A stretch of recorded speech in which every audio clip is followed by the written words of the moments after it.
오늘 주일 예배는 RGS 교감으로 계시는 박경도 목사님께서 말씀 전해 주시겠습니다.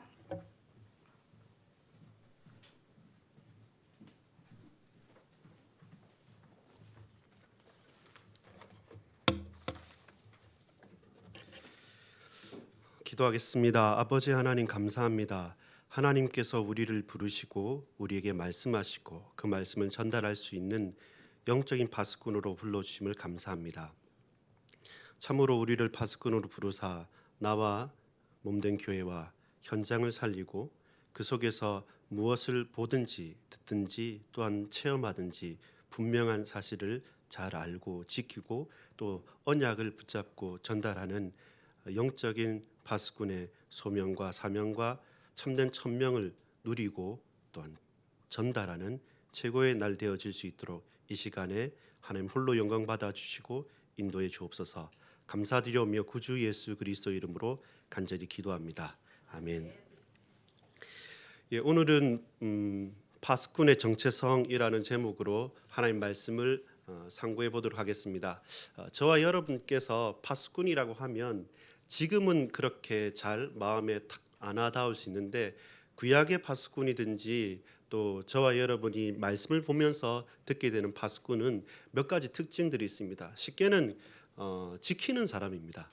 자세히 주목해서 지키는 사람인데 이 사람이 무엇을 지키냐 하면 꼭 필요한 지점에 가장 요충지가 되어지는 현장에서 그 길목을 또 그 현장을 제대로 든든히 서서 지키는 자가 파수꾼입니다. 그것이 파수꾼의 자세이기도 합니다. 또 단순하게 그냥 그 장소만 그 현장에만 지키고 서 있는 것이 아니라 주목해서 보는 자입니다. 제대로 눈을 뜨고 보는 겁니다.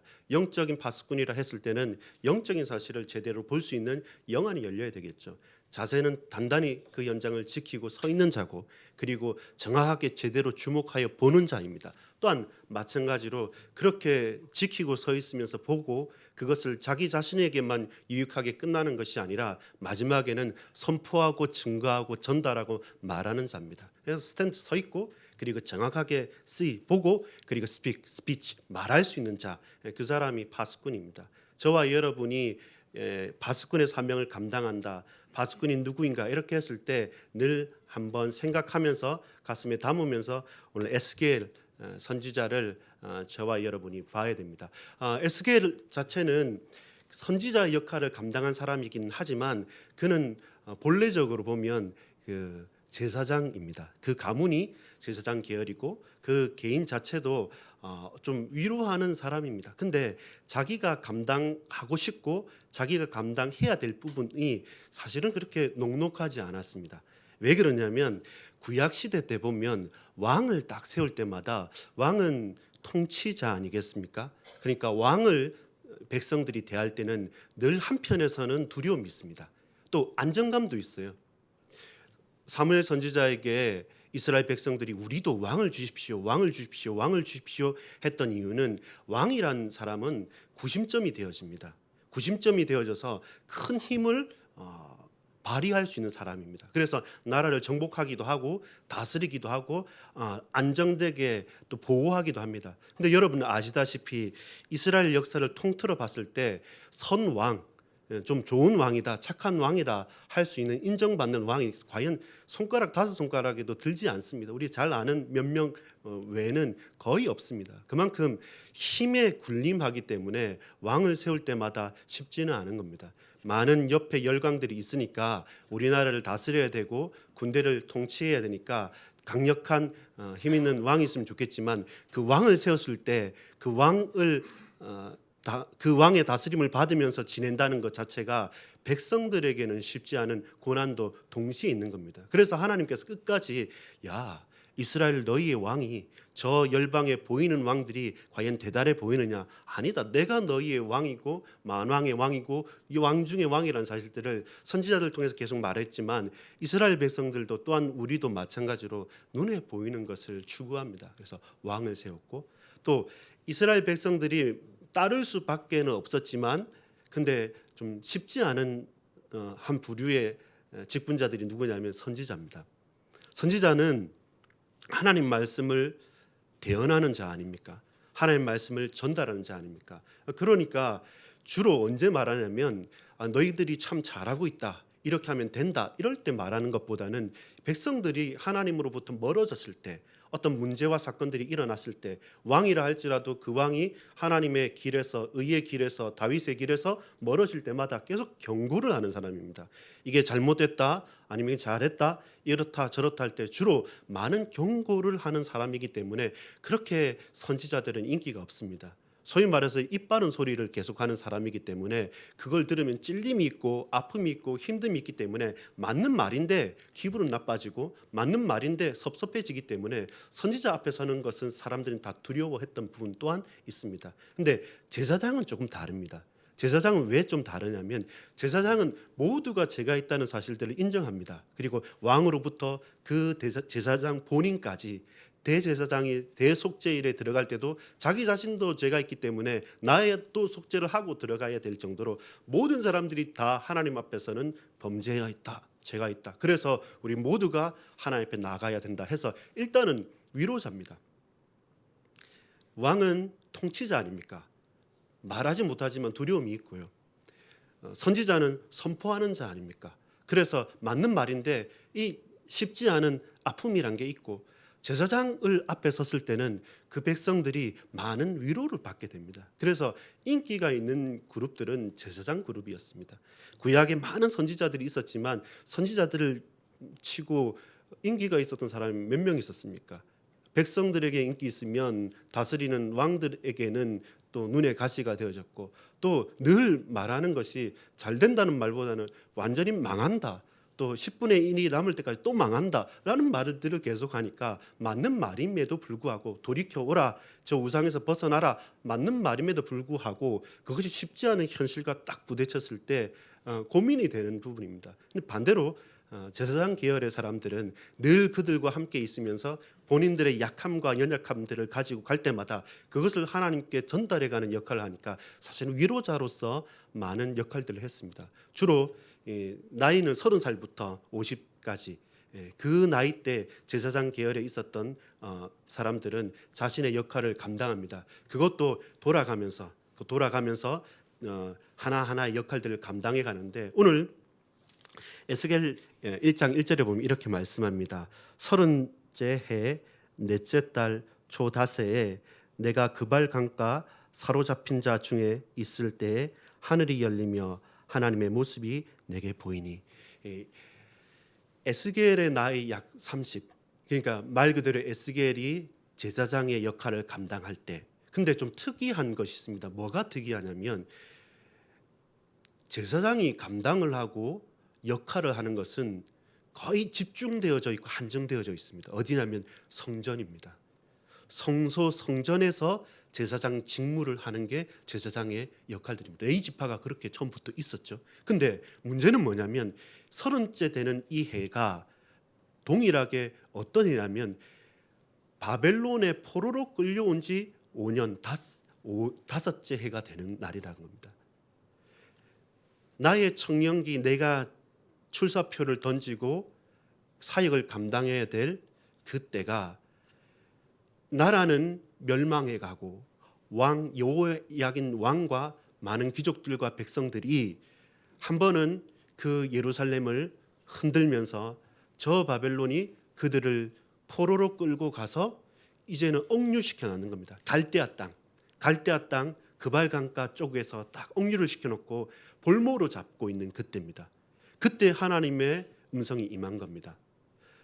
제사장으로서 역할을 해야 되는데 성소도 없고 성전도 없기 때문에 그 역할을 감당할 수 없는 내가 이제는 역할을 해야 됩니다. 그리고 그것 또한 환경이 좋지 않습니다.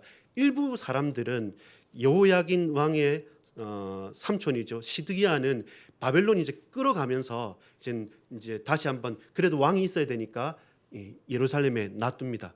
그리고 원래 있었던 왕은 이 시드기야 왕이 18세 18살 될 때 왕 즉위를 하고 3개월 만에 딱 끌고 가는 겁니다. 말 그대로 왕권이 바뀌지 않습니까?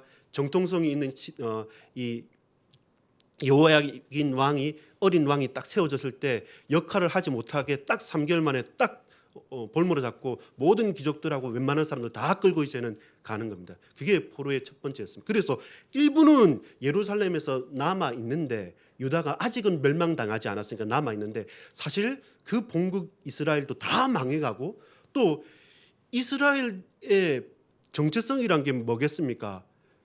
가나안 땅, 메시아, 성전입니다. 근데 거기에서 억지로 끌어내서 이방의 땅에 구류시켜 놨는 겁니다. 그런데 거기에서 이제는 또 어떻게 합니까? 정책도 쓰지 않습니까? 야, 서로 결혼해라. 뭐 정체성 지키냐. 이렇게 저렇게 하면서 계속 흩어버리고 있는 바로 그때 하나님의 음성이 에스겔에게 임하는 겁니다. 제사장의 역할하고 위로하고 살고 싶은데 에스겔에게 말씀이 임하면 그는 무슨 역할을 해야 됩니까? 선지자의 역할을 해야 돼요. 듣기 싫은 말 해야 되고 내가 하고 싶은 말이 아니라 하나님의 음성을 감당해야 됩니다. 그게 에스겔의 정체성이었고 소명이었습니다. 2절에 보면 여호야긴 왕이 사로잡힌 지 5년 그달 초다세라. 이게 같이 오버랩 연결됩니다. 3절에 갈대아 땅 그발 강가에서 여호와의 말씀이 부시 아들 제사장 나 에스겔에게 특별히 임하고 여호와의 권능이 내 위에 있느니라. 뭐 할 일이 있습니까? 망해버린 나라에 과연 내 정체성이라는 게 의미가 있습니까? 성소도 성전도 없고 앞으로 이 일 이후에 11년 후에는 예루살렘 성전도 무너지게 됩니다. 그리고 모든 게 망해버리고 다시 다 흩어지게 되고 완전히 포로로 사로잡히게 되는 때가 약 10년 이후의 날입니다. 근데 놀라운 것은 뭐냐면 약 30년 전 지금 1장 1절에 말한 것처럼 30해 전에는 어떤 일이 있었냐면 아까 말씀드렸지만 이스라엘에 선한 왕이 몇 명 안 되지 않습니까? 그 중에서도 괜찮은 왕이 누구냐면 요시야 왕입니다. 요시야가 나이 어렸을 때 새로 한번 꺼져가는 불꽃을 확 타오르렸던 왕이 요시야 왕입니다. 멸망 전에. 근데 요시야 왕의 2차 개혁, 가장 어렸을 때가 아니라 요시야 왕이 딱 마음 잡고 이거 해보자 하면서 했던 2차 개혁이 그때 연호가 바뀝니다. 이제 날도 때도 시간표도 바뀌자 해서 연호 자체도 바뀌었는데 그게 언제냐면 30년 전인 겁니다. 이제는 다시 이스라엘의 영적 부흥의 제2 중흥이가 나타날 것이다 라고 하면서 모두 다 괜찮다고 하면서 해보자고 했던 데가 한 세대도 사실 지나지 않은 겁니다. 한 세대도 지나지 않는 겁니다. 근데 이스라엘은 다시 그 멸망의 나락으로 떨어지는 겁니다. 그러니까 전통이 남아있고 자존심 있는 이스라엘 백성들의 입장에서는 이 동일한 시기에 포로로 끌려가서 에스겔은 하나님 말씀을 선포했지만 거기에 남아서 선포했던 사람이 누구냐면 예레미야입니다. 예레미야도 그렇고 에스겔도 그렇고 백성들은 도저히 받아들이지 못하는 겁니다. 왕들도 싫은 겁니다. 어떤 말이냐면 이런 겁니다. 야, 우리나라가 망한다. 지금 다 망해야 된다. 철저하게 망해야 된다. 그래서 우리 바벨론 가야 된다. 포로가 아니라 거기 가서 새로 시작해야 된다라는 말을 예레미야도 했고 에스겔도 계속 할 겁니다. 계속 할 겁니다. 그러니까 인기가 있습니까? 쉽게 말해서 여러분 이게 정확한 비유는 아닐 수 있습니다. 우리 일본하고 뭐 다른 나라들하고 어려운 관계 있지 않습니까? 친일을 하자. 우리 유니클로 사고 그다음 또 무슨 브랜드 있습니까? 그거 하자 하면 요즘에 욕 듣지 않습니까? 근데 그거 이상인 겁니다. 그거 이상인 겁니다. 우리 이 현장에서는 하나님께서 우리에게 말씀했다. 나도 이곳에 있고 싶다. 근데 예레미야 33장의 말씀에도 봐도 어떻습니까? 시위대들의 전후 좌우 다 막혀 있는 겁니다. 친바벨론파라고 하면서 하나님 말씀을 들을 길을 닫는 겁니다. 닫고 그래도 우리가 이스라엘인데 그래도 우리가 누군데 그래도 우리가 이렇게 살아왔는데 사실 본질적인 건 다 놓쳐버렸거든요. 하나님 앞에 예배도 사실 모양은 남아있지만 그 중심은 없는 겁니다. 하나님 앞에 언약은 듣기는 듣고 보기는 보지만 그것과 나와는 상관없이 살고 있으면서 오로지 남아있는 내가 가진 몇 가지 그래도 이것이 성전이지 않느냐 그래도 이것이 예루살렘이지 않느냐 그래도 내가 왕이고 그래도 내가 선지자고 그래도 내가 제사장인데 그래도 이곳에서 우리의 자손들이 살아왔고 살고 있고 살 것인데 도대체 그것은 못 내놓겠다 하면서 말씀에서 길을 닫는 겁니다. 예레미야도 그랬고 에스겔도 그랬고 본인들도 쉽지 않은 거 아니겠습니까? 본토 친척 아비 집이 있는 곳이고 그것에 하나님 나라가 임하는 곳인데 거기에서 벗어나서 바벨론에게 순순히 너희들 복종하고 도망가라는 겁니다. 거기서 새로 내가 행하겠다 할 때 받아들이는 사람이 몇 명이 없었던 겁니다. 그때 에스겔이 파수꾼으로 부름을 받은 겁니다. 그 부름 받아서 한 것이 뭐냐면 이스라엘은 멸망당할 것이다. 이스라엘은 망했다. 이 말을 백성들에게 이야기해라는 겁니다. 그래서 그것을 받아들이고 빨리 그 예루살렘을 털고 바벨론으로 포로로 가서 포로로 살아라는 겁니다. 그 말이 에스겔에게 소명으로 전달됐던 것입니다. 우리가 쉽게 받아들일 수 있냐면 쉽게 받기 힘든 말입니다. 근데 그게 에스겔의 정체성이었다는 겁니다. 파수꾼이란 지키는 자요, 또 주목하는 자요, 그리고 전달하는 자라고 말씀을 드렸습니다. 에스겔이라는 이름 자체가 하나님이 강하게 하신다는 이름입니다. 하나님, 나를 당신께서 강하게 하신다고 해놓고 왜 이스라엘을 멸망한다고, 왜 이 나라는 망했다고, 왜 강하지 않고 포로로 끌려가고 순전히 가장 약한 모습으로 망하도록 만들어 주십니까? 계속 고민이 되는 겁니다. 그러나 그럼에도 불구하고 에스겔은 자신의 정체성을 순순하게 받아들입니다. 왜 그것이 가능했겠습니까? 2장 1절에서 4절 보면 이렇게 말씀합니다. 그가 내게 이르시되 인자야 네 발로 일어서라 내가 네게 말하리라 하시며 그가 내게 말씀하실 때 그 영이 내게 임하사 나를 일으켜 내 발로 세우시기로 내가 그 말씀하시는 자의 소리를 들으니 내게 이르시되 인자야 내가 너를 이스라엘 자손 곧 패역한 백성 나를 배반하는 자에게 보내노라. 그들과 그 조상들이 내게 범죄하여 오늘까지 이르렀나니 이 자손은 얼굴이 뻔뻔하고 마음이 굳은 자니라. 내가 너를 그들에게 보내노니 너는 그들에게 이르기를 주 여호와의 말씀이 이러하시다 하라. 아멘. 주 여호와의 말씀이 이러하시다 하라. 이것이 에스겔이 할 수 있는 소명이었고 사명이었고 천명을 완전히 관통하는 말씀입니다. 예레미야도 그렇고 에스겔도 그렇고 나중에 어떻게 말씀하시냐면 선지자로 가서 무슨 말을 했을 때 이스라엘 백성이 듣게 되면 얼마나 보람되겠습니까? 아, 그렇구나. 이 하나님 말씀을 내가 전달했고 이 백성들이 이 말씀을 받고 그 말씀대로 변화를 했다라고 하면 보람되겠죠. 근데 뒤에 엄청나게 애매한 말씀들을 계속합니다. 어떻게 말씀하시냐면 이들은 패역한 족속이고 이들은 나를 싫어한다. 네가 무슨 말을 할지라도 그들은 안 들을 거다. 그리고 너를 미워할 거다. 근데 걱정하지 마라. 너를 미워하는 것이 아니라 네 말을 안 듣는 것이 아니라 이들은 내 말을 안 듣는 것이고 나를 거역한 것이다. 그리고 이들은 네가 아무리 말해도 안 들을 것이다.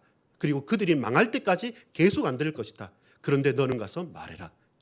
얼마나 모순적입니까? 아니 어떻게 말하냐면 만약에 이들이 외국인들 언어가 달랐다고 한다면 들었을 거다. 한국어로 말하고 영어로 못 들어도 통역이 안 돼도 그들은 들었을 거다. 네가 그렇게 말하면. 근데 이들은 말도 다 알아듣고 내 백성이다. 그런데 나를 미워하고 나에게서 떠났다. 그래서 너의 말을 안 들을 거다. 끝까지 안 들을 거다. 왜? 나를 미워하기 때문에. 근데 너는 가서 말해라. 그게 선지자 파수꾼 에스겔에게 임한 천명이란 겁니다. 사명이란 겁니다. 소명이란 겁니다. 그걸 저와 여러분이 좋은 말도 한두 번이지 싫은 말을 지속적으로 계속하는 게 쉽겠습니까? 어렵습니다. 쉽지 않습니다.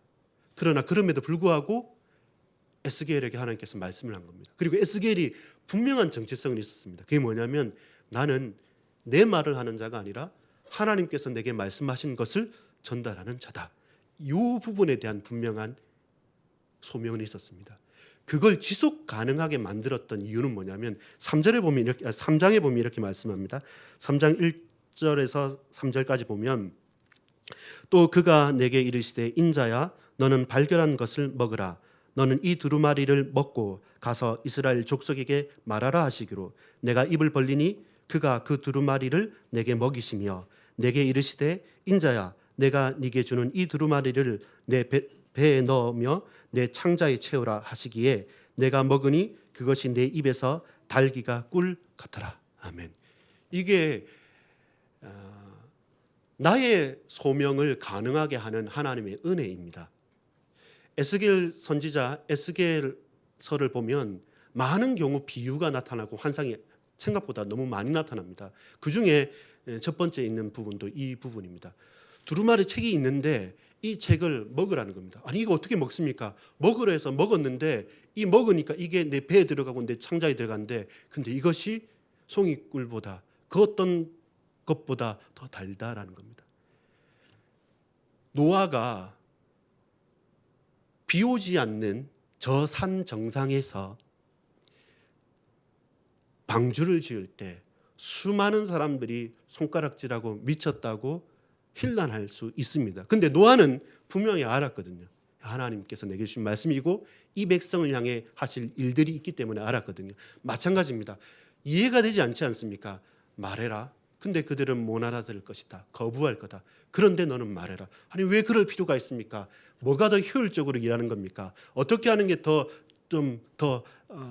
좋은 것이겠습니까? 나도 마음 불편한 거 어차피 안 들을 것 왜 말해야 됩니까? 라고 말할 수 있는데 근데 에스겔에게 있어서 그 소명을 감당할 수 있는 이유는 뭡니까? 하나님의 말씀이 내 머릿속에 내 눈으로 내 귀로 내 입으로 읽고 듣고 말하는 것뿐만 아니라 그 말씀이 내 목구멍을 타고 들어서 내 뱃속에 들어서 내 창자에 들어왔을 때 그 말씀이 그 어떤 것보다 더 강력하고 더 달고 그 어떤 기쁨과 비교할 수 없는 지극히 큰 기쁨과 응답과 축복과 역사가 된다는 것을 봤을 때 그들이 못 들어도 돼요. 내 가족들이 몰라줘도 돼요. 나 스스로도 이해가 안 돼도 가능한 겁니다. 왜? 하나님께서 그것을 나로 알게 하셨기 때문에. 그게 소명입니다. 누가 해라고 해서 한다? 소명 아닙니다. 내가 하고 싶어서 한다? 그럼 하기 싫을 때는 안 해야 됩니까? 소명 아닙니다. 환경에 따라서 분위기에 따라서 이렇게 저렇게 왔다 갔다 할 수 있다. 그 소명 아닙니다. 죽어도 갈 수 있고 누가 알아줘도 몰라줘도 아니 사실은 하나님께 더 집중하면 집중할수록 많은 것들은 간단해집니다. 그리고 그 소리들이 잠잠해집니다. 그리고 분명한 것이 들려지고 분명한 것을 말할 수 있는 겁니다. 그것이 파수꾼의 소명입니다. 에스겔의 소명이었습니다. 그 은혜가 끝까지 유지가 되는 거죠. 조금 고난, 누가 몰라주는 섭섭함, 또 문제와 사건들, 환경들, 분위기 이것이 순간순간 내 마음과 생각을 흔들 때마다 내가 맛본 이 하나님 말씀 말하지 아니할 수 없고 증거하지 아니할 수 없고 그 어떤 무엇과 바꿀 수 없는 지극히 큰 축복을 은혜를 받은 나 그것이 에스겔의 소명인 거죠. 두 번째입니다. 이 파수꾼의 사명을 에스겔이 감당합니다. 오늘 본문을 읽었던 것은 에스겔 33장은 놀랍게도 에스겔은 하나님께서 소명을 주신 장면이 크게 두 가지가 나옵니다. 3장에 나오고 두 번째 33장에 나오는데 이 33장은 나중에도 설명하겠지만 이스라엘의 회복에 대한 소명을 받는 겁니다. 먼저 소명을 받는 것은 이 두루마기 환상 이후에 에스겔에게 너는 파수꾼이다. 파수꾼으로 살라 이렇게 말하면서 여기 본문에 한번 읽어보겠습니다. 16절부터 21절까지를 제가 한번 읽겠습니다. 7일 후에 여호와의 말씀이 내게 임하여 이르시되 인자야 내가 너를 이스라엘 족속의 파수꾼으로 세웠으니 너는 내 입의 말을 듣고 나를 대신하여 그들을 깨우치라. 가령 내가 악인에게 말하기를 넌 꼭 죽으리라 할 때에 네가 깨우치지 아니하거나 말로 악인에게 일러서 그의 악한 길을 떠나 생명을 구원하게 하지 아니하면 그 악인은 그의 죄악 중에 죽으려니와 내가 그의 피값을 내 손에서 찾을 것이고 네가 악인을 깨우치되 그가 그의 악한 마음과 악한 행위에서 돌이키지 아니하면 그는 그의 죄악 중에서 죽으려니와 너는 네 생명을 보존하리라. 또 의인이 그의 공의에서 돌이켜 악을 행할 때에는 이미 행한 그의 공의는 기억할 바가 아니라 내가 그 앞에 거치는 것을 두면 그가 죽을지니 이는 네가 그를 깨우치지 않음이니라.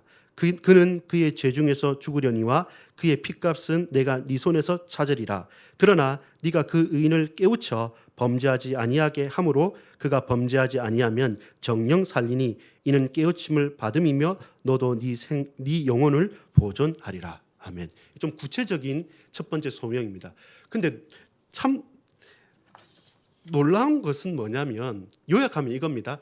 악인이 그 죄악 때문에 죽을 건데 네가 파수꾼의 사명을 감당하면서 그를 깨우치고 돌이키면 그는 살 거다. 너도 살고 반대로 악인이 그 죄악으로 죽을 건데 네가 그를 전하지 않아서 그가 깨우칠 기회를 얻지 못했다고 한다면 그도 그 죄악으로 죽었지만 그 핏값을 너에게 찾을 거다. 또한 의인이 그 의를 행하다가 낙심하여서 죄악을 행했다. 그래서 그가 죽는다. 근데 네가 그 의인에게 깨우치게 하지 못하고 전달을 못했다. 그러면 그가 그 의가 기억되지 못하고 그 죄 때문에 죽지만 너도 그 핏값을 받을 거다. 또한 의인이 타락했다가 네가 전달해서 그가 깨우치게 돼서 그가 돌이킨다면 그도 살 것이고 너도 살 것이다.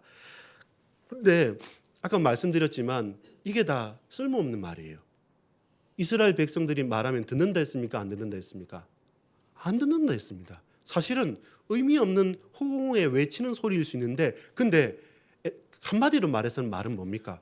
에스겔 너는 파수꾼이기 때문에 듣든지 아니 듣든지 의인이든 악인이든 모두에게 계속 말하라는 겁니다. 당연하게 그들은 안 들을 거다. 근데 너의 사명은 계속 말하는 거라는 겁니다.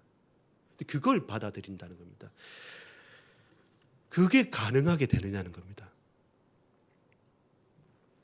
마치 예를 들어보자면 여러분 야구 좋아하시는지 모르겠지만 피처 투수 같습니다. 너무 심각해서 간단하게 좀 한번 긴장을 풀고 가겠습니다. 그 야구할 때 투수가 잘 던지면 어떻습니까? 뭐 완봉승하기도 하고 9회까지 이렇게 다 던지면 그 노히트 노런 이러면 평생에 한 번 할까 말까 하는 대기록이라고 하고 막 인기도 좋아지지 않습니까? 뭐 대단한 사람들은 그냥 공 하나 던져서 그 연봉을 따지면 공 하나에 몇백만 원 하기도 합니다. 볼된 공도 파울볼도 홈런 아니고. 근데 피처 투수가 공을 아무리 잘 던져도 승리는 보장이 되냐? 안 됩니다. 결국은 승리는 누가 해야 돼? 타자가 쳐야 돼요. 쳐서 점수를 내야지만 승리는 가능한 겁니다. 파수꾼의 사명으로서는 사실은 이건 방어적인 겁니다. 이 백성이 하나님께 돌이키고 하나님 앞에 서야 되는데 근데 내 사명이라는 것은 그걸 어떻게 해주고 점수를 내기는 힘들다는 겁니다. 그러나 드러나진 않지만 보이진 않지만 파수꾼이 드러나게 보이는 사람이 있습니까? 없습니다. 근데 드러나지 않게 지켜야 될 자리를 지키고 봐야 될 것을 보고 가장 필요할 때 전달해야 될 자리를 목소리를 크게 높여서 말하는 사람이 파수꾼이거든요. 계속 방어적인 부분입니다. 그러니까 이것을 뭐 한 번, 두 번도 아니고 나중에 이 에스겔이 소명 받는 거 보면 25년 동안 근 30년 동안 포로하면서 평생도록 계속 듣지 않는 그 백성들한테 매일마다 싫은 소리를 계속해야 되는 일을 감당해 가는 겁니다. 그러면서 어떻게 가능하게 되고 그러면서 어떻게 이것이 역사로 응답으로 나타나냐면 그 파수꾼의 사명으로서의 첫 번째가 지키는 겁니다. 나를 지키는 파수꾼인 겁니다. 나를 지키는 영적인 파수꾼인 겁니다. 에스겔서에서만 50번 이상 반복되는 두 가지 구절이 있습니다. 하나는 뭐냐면 여호와의 말씀이 내게 임하여 이르시되 이것이 50번 이상 나옵니다. 에스겔서에. 또 에스겔서에 동일하게 50번 이상 나오는 구절이 뭐냐면 그들이 내가 여호와인 줄 알리라. 이 두 가지만 그 평생에 남는 겁니다. 여러분 염려할 일이 없으면 성경에 염려하지 말라는 말씀은 없었겠죠. 두려워하지 말라고 성경에 기록이 많이 되어 있습니다. 그러면 두려워할 일이 없으면 기록되어 있지 않겠죠.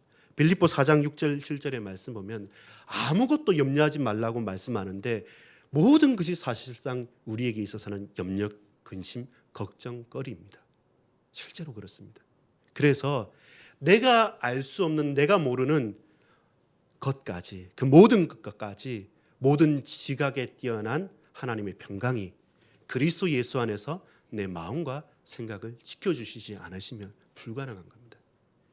그냥 멘탈이 강해서 그 사람 성품이 그렇게 해서 수십 년 동안 듣지 않을 말을 계속 반복한 것은 아닙니다. 하나님 말씀이 임할 때마다 단 한 번도 빠짐없이 거절하지 않게 계속적으로 말하는 겁니다. 어떻게 가능했습니까? 이스라엘 백성들에게 반드시 증거해야 된다. 그리고 또한 이것을 하기 위해서 하나님께서 내게 주신 그 말씀이 내 목구멍을 넘어서 내 창자에 들어가서 내 속에 들어갔을 때 그 어떤 것과도 바꿀 수 없는 가장 큰 기쁨과 행복과 감사가 있지 않은 그 은혜가 있다고 한다면 그것이 1년이고 10년이고 100년이 아닌 겁니다. 여호와 하나님의 말씀이 내게 임하였고 그들이 내가 여호와인 줄 알리라. 주님, 내 마음과 생각을 지켜주옵소서. 흔들릴 수도 있고 이런저런 말과 이런저런 환경과 이런저런 조건이 분명히 있을 수 있지만 그러나 하나님, 나는 이스라엘을 지키는 영적인 파수꾼입니다. 내 마음과 생각을 지켜주옵소서. 나를 지키는 영적인 파수꾼, 그것이 다른 사람, 다른 현장 이전에 첫 번째 우리의 사명입니다. 두 번째 영적인 파수꾼의 사명, 에스겔의 사명이 뭐였냐면 교회를 세우는 파수꾼이었습니다. 전부 다 오해했습니다.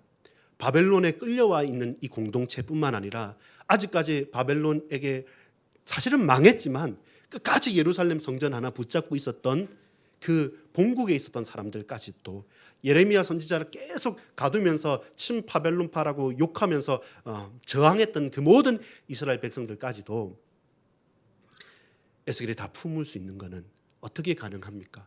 어떻게 그것이 가능합니까? 첫 번째 두 가지 소명이 있었죠. 하나는 뭐냐면 알았던 겁니다. 이스라엘이 멸망당할 거다. 거기에 대한 처절한 예언이 있었고요.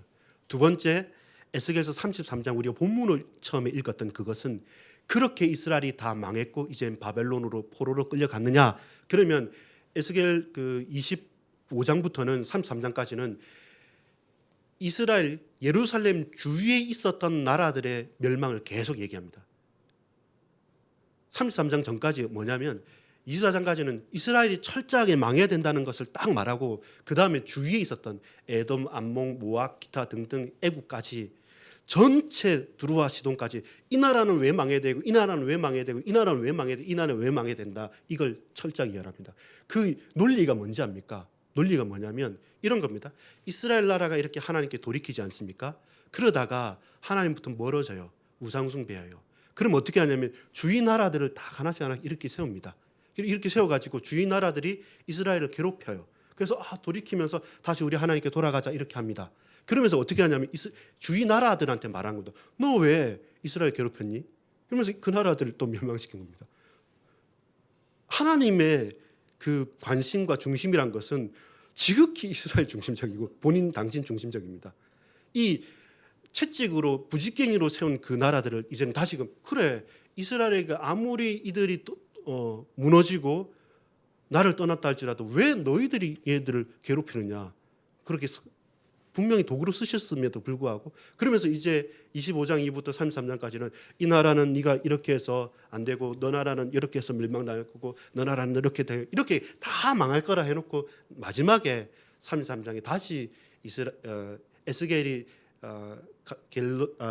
에스겔서 3장에 임했던 그 장면처럼 에스겔 33장에 두 번째로 임해서 33장 이후부터는 어떤 말이냐면 회복에 대한 예언을 하는 겁니다.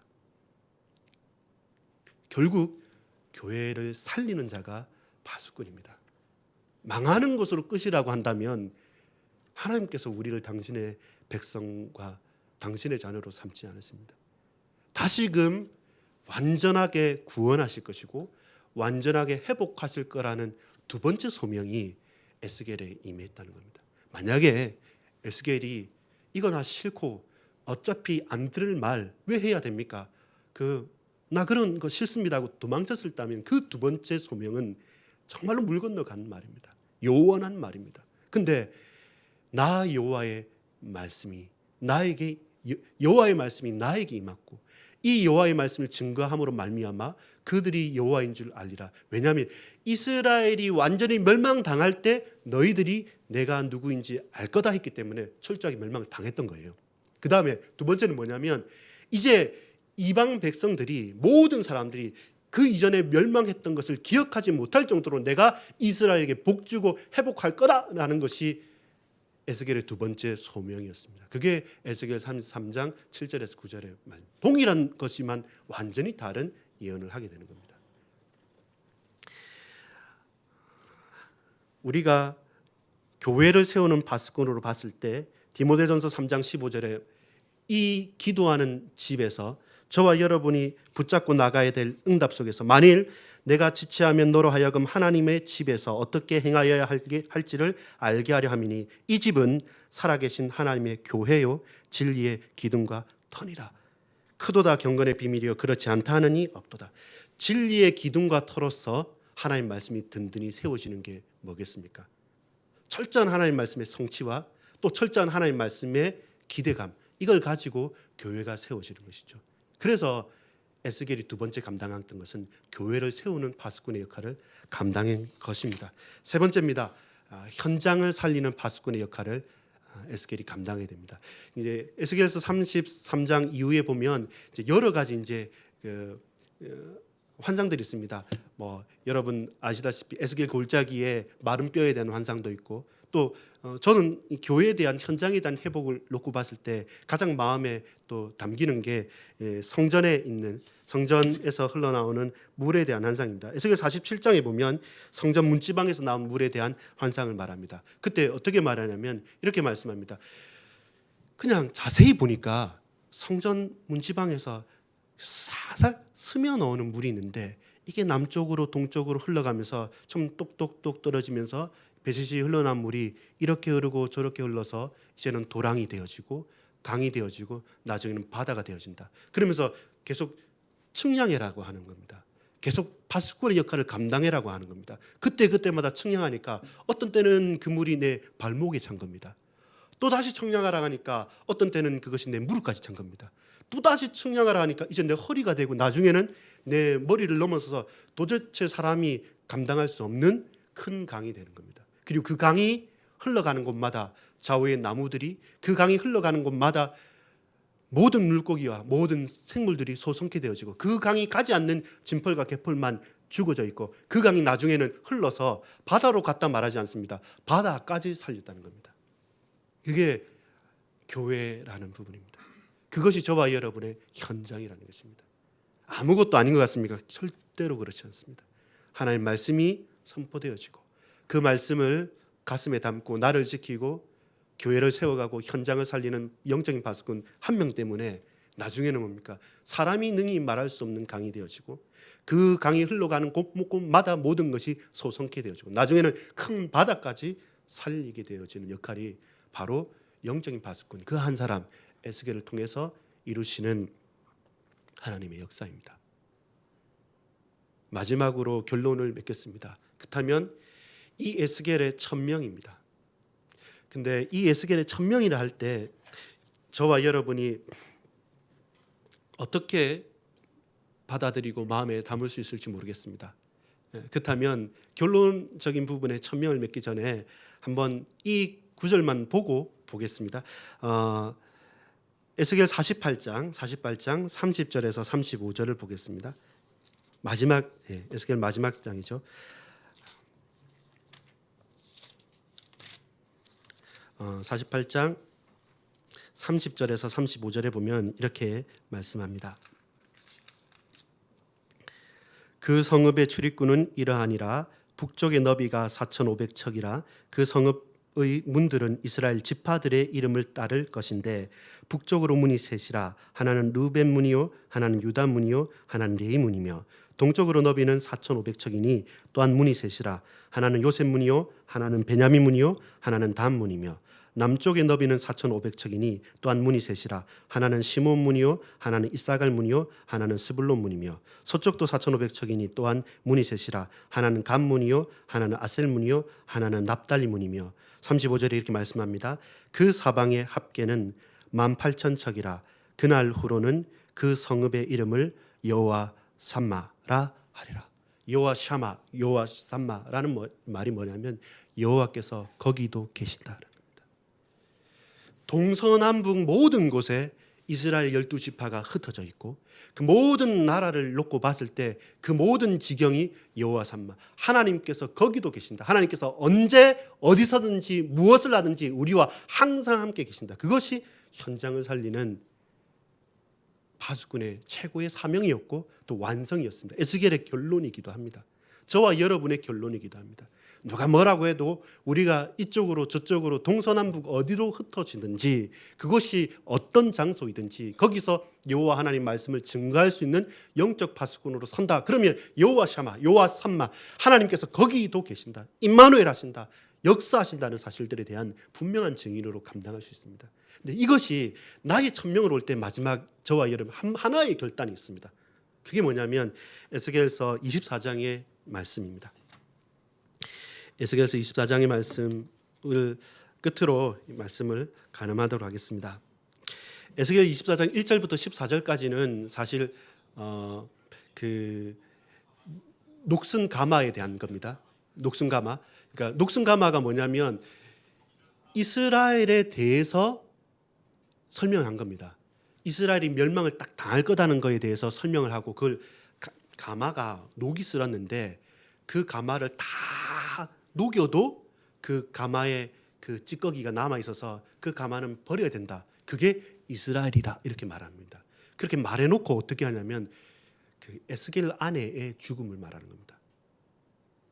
엄청나게 담담하게 받아들인 겁니다.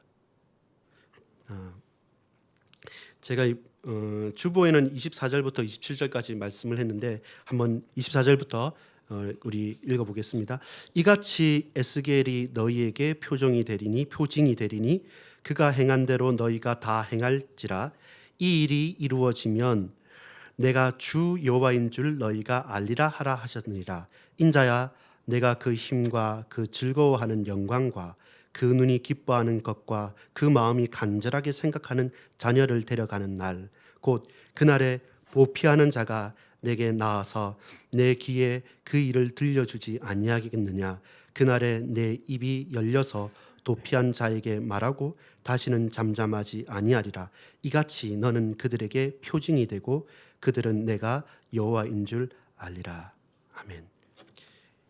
24장에 보면 여러분 아홉째 열째 달 열째 날에 여호와의 말씀이 내게 임하여 이르시되 24장 2절에 인자야 너는 날짜 곧 오늘의 이름을 기록하라. 바벨론 왕이 오늘 예루살렘에 가까이 왔느니라. 예루살렘 멸망의 날입니다. 그러니까 그날을 기록을 딱 해라고 한 겁니다. 이날 예루살렘 멸망당한다. 근데 에스겔이 있는 곳은 어디입니까? 바벨론 갈대아 땅 그발강가기 때문에 몰라요. 이제 거의 대다수의 반 이상은 남아 있고 반은 바벨론에 살고 있는데 이렇게 살고 있는 때도 한 20년 가까이가 지났어요. 10몇 년이 지나서 이제 거기서 정착하고 살고 있는 그날에 갑자기 하나님께서 이날 기억해라.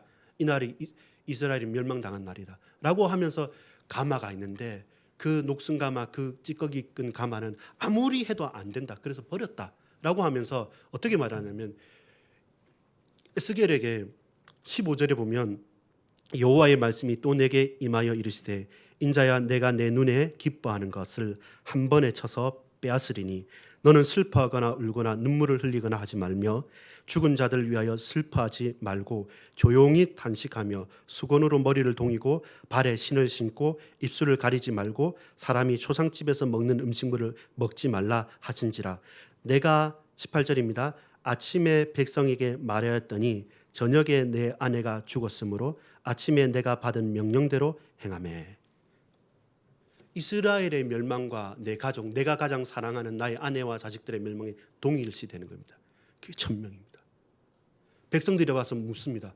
어떻게 당신이 말한 대로 아내가 죽었고 실제로 당신 애곡도 하지 않고 잠잠히 있고 슬퍼하지도 않는데 우리 어떻게 해야 됩니까? 라고 말할 때 이스라엘 백성에게 여호와의 말씀이 다시 말하는 겁니다. 그날이 되면 그게 금방 읽었던 25절 26절입니다. 너희들이 가장 어여뻐하고 기뻐하던 이 자녀들이 죽는 날이 있다. 그리고 그때가 되면 너희가 내가 여호와인 줄 알리라. 천명이 뭔지 압니까? 동일시되는 겁니다. 하나님의 언약의 여정과 그리스도의 몸된 교회와 저와 여러분 개인과 우리의 가정과 우리가 하는 일이 떨어진 일이 아닙니다. 좀 열심히 하고 잘해서 교회에 무슨 헌신을 하고 무슨 충성을 합니까? 거짓말입니다. 그렇지 않습니다. 교회가, 저와 여러분의 몸된 교회가 우리의 인생이고, 우리가 가는 우리의 삶이 하나님 나라를 이루는 길이고, 하나님께서 역사하신 그 내 인생의 스토리가 결국 우리 인생의 전도자의 모든 여정인 겁니다. 그것을 외면할 수 없는 겁니다. 그것까지가 천명입니다. 살아내는 거죠. 하나님께서 살아낼 힘을 주셨기 때문에 살아가는 거죠. 내 능력과 내 힘으로 살아가는 것이 아니라 하나님 은혜로 살아가는 것이죠. 사람들은 이해하기 힘든 것도 있습니다. 왜 이스라엘은 늘 고민했어요. 예수님께 와서 저 아이가 날 때부터 맹인인데, 날 때부터 불구인데, 날 때부터 핸디캡을 가지고 있는데 저 아이의 죄입니까? 아니 자기 부모의 죄입니까? 예수님께서는 그렇게 말씀하지 않으십니다. 저 아이의 죄도 아니고 그 부모의 죄도 아니고 이 시간 하나님께 영광 돌리기 위해서 그러했다라고 말씀합니다. 우리가 살아가는 현장 또 여러 가지 일들 어찌인지는 모르겠습니다. 그러나 분명한 것은 우리가 거부를 하든 거부를 하지 않든 하나님께 저와 여러분을 파수꾼으로 세우셨습니다.